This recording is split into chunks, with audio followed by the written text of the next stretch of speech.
വേഗം വരുന്നവനായ യേശുക്രിസ്തുവിന്റെ നാമത്തിൽ ദൈനംദിന അപ്പം എന്ന അനുദിന വചനചിന്തയിലേക്ക് ഏവർക്കും സ്വാഗതം. ഇന്ന് സ്വർഗീയ സ്ഥലം ഒരു യുദ്ധക്കളമാണ് എന്ന വിഷയത്തെ ആസ്പദമാക്കി ചില കാര്യങ്ങളെ നമുക്ക് ചിന്തിക്കാം. അതിനാധാരമായ ഒരു വാക്യം വായിക്കാം. വെളിപ്പാട് 12-ാം അധ്യായം 7-8 വാക്യങ്ങൾ. പിന്നെ സ്വർഗത്തിലൊരു യുദ്ധമുണ്ടായി. മീകായേലും അവന്റെ ദൂതന്മാരും മഹാസർപ്പത്തോട് പടവെട്ടി. തന്റെ ദൂതന്മാരുമായി മഹാസർപ്പം പടവെട്ടി ജയിച്ചില്ല താനും.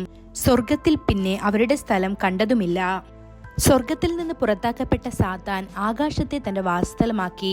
അവനോട് കൂടെ അശുദ്ധാത്മാക്കളുടെ കൂട്ടം ആകാശവിധാനത്തിൽ വസിക്കുന്നു. തിരുവെഴുത്ത് പറയുന്നു, ഞങ്ങൾ പോരാടുന്നത് മാംസത്തിനും രക്തത്തിനും എതിരെയല്ല, അധികാരങ്ങളോടും വാഴ്ചകളോടും ഈ ലോകത്തിലെ അന്ധകാരത്തിന്റെ ഭരണാധികാരികളോടും സ്വർലോകത്തിലെ ദുഷ്ടാത്മ സേനയോടുമാണെന്ന് ഇത് എഫേസ്യർ 6-ാം അധ്യായം 12-ാം വാക്യത്തിൽ കാണാൻ സാധിക്കും. കർത്താവ് സ്വർഗത്തിലും എല്ലാ സ്വർഗീയ മണ്ഡലങ്ങളിലും ശക്തനാണ്. കർത്താവായ യേശു പറഞ്ഞു, സ്വർഗത്തിലും ഭൂമിയിലും സകല അധികാരവും എനിക്ക് നൽകപ്പെട്ടിരിക്കുന്നു എന്ന് മത്തായി 28-ാം അധ്യായം 18-ാം വാക്യത്തിൽ ഇത് കാണാൻ സാധിക്കും. ആകാശവും ഭൂമിയും അവനുള്ളതാണ്. ഭൂമിയിലെ ദൈവമക്കൾ മുട്ടുകുത്തി ഒറ്റക്കെട്ടായി പ്രാർത്ഥിക്കാൻ തുടങ്ങുമ്പോൾ സ്വർഗീയ മണ്ഡലങ്ങളിൽ ഒരു വലിയ യുദ്ധം നടക്കുന്നു. ദൈവത്തിന്റെ ദൂതന്മാരും സാത്താന്റെ ദൂതന്മാരും തമ്മിലുള്ള ഒരു വലിയ യുദ്ധം.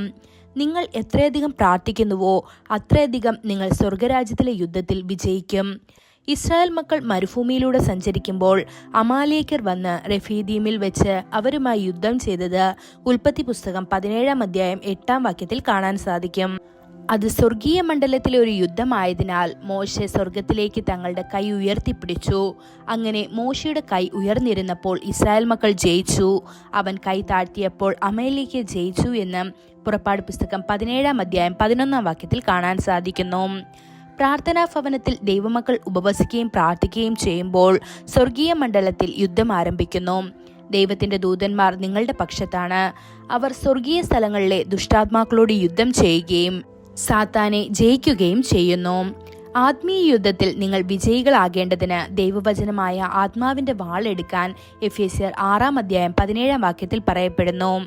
ദൈവവചനം ജീവനുള്ളതും ശക്തിയുള്ളതും ഇരുവായ്ത്തലയുള്ള ഏതൊരു വാളിനേക്കാളിലും മൂർച്ചയുള്ളതാണെന്ന് എബ്രായർ 4-ാം അധ്യായം 12-ാം വാക്യത്തിലും പറയപ്പെടുന്നു. കുഞ്ഞുങ്ങളെ, നിങ്ങൾ ദൈവത്തിൽ നിന്നുള്ളവരാണ്. അവരെ ജയിച്ചിരിക്കുന്നു. കാരണം നിന്നിലുള്ളവൻ ലോകത്തിനുള്ളവനേക്കാൾ വലിയവനാണെന്ന് തിരുവെഴുത്ത് 1 യോഹന്നാൻ 4-ാം അധ്യായം 4-ാം വാക്യത്തിൽ പറയുന്നു. ആഭിചാരം യാക്കോബിന് ഫലിക്കേയില്ല, ലക്ഷണങ്ങൾ ഇസ്രായേലിന് ഏൽക്കേയില്ല എന്ന് യാക്കോബിനെയും ഇസ്രായേലിനെയും കുറിച്ച് അയ്യോ ദൈവം എന്താണ് ചെയ്തത് എന്ന് പറയണം എന്ന് സംഖ്യാപുസ്തകം 23-ാം അധ്യായം 23-ാം വാക്യത്തിൽ പറയുന്നു. കർത്താവ് നിങ്ങളോട് കൂടെയുണ്ട്. നിങ്ങൾക്കെതിരെ ഉണ്ടാക്കുന്ന ഒരു ആയുധവും വിജയിക്കുകയില്ല. നിങ്ങൾക്ക് വേണ്ടി പോരാടുന്ന കർത്താവ് ലോകത്തെയും ജഡത്തെയും പിശാചിനെയും കീഴടക്കി. ദൈവമക്കളെ, ദൈവത്തിന്റെ വാഗ്ദാനങ്ങൾ മുറുകെ പിടിക്കുകയും പ്രാർത്ഥനയിൽ പരിശ്രമിക്കുകയും ചെയ്യുക. സ്വർഗീയ സ്ഥലങ്ങളിലെ ദുഷ്ടാത്മാക്കൾക്കെതിരെ നിങ്ങളുടെ ഹൃദയവും കൈകളും ഉയർത്തുക. ഈ വചനങ്ങളാൽ ദൈവം നമ്മെ ഓരോരുത്തരെയും അനുഗ്രഹിക്കുമാറാകട്ടെ. കൂടുതൽ ധ്യാനത്തിനുള്ള വാക്യം 1 കൊരിന്ത്യർ 15-ാം അധ്യായം 57-ാം വാക്യം. നമ്മുടെ കർത്താവായ യേശുക്രിസ്തു മുഖാന്തരം നമുക്ക് ജയം നൽകുന്ന ദൈവത്തിന് സ്തോത്രം.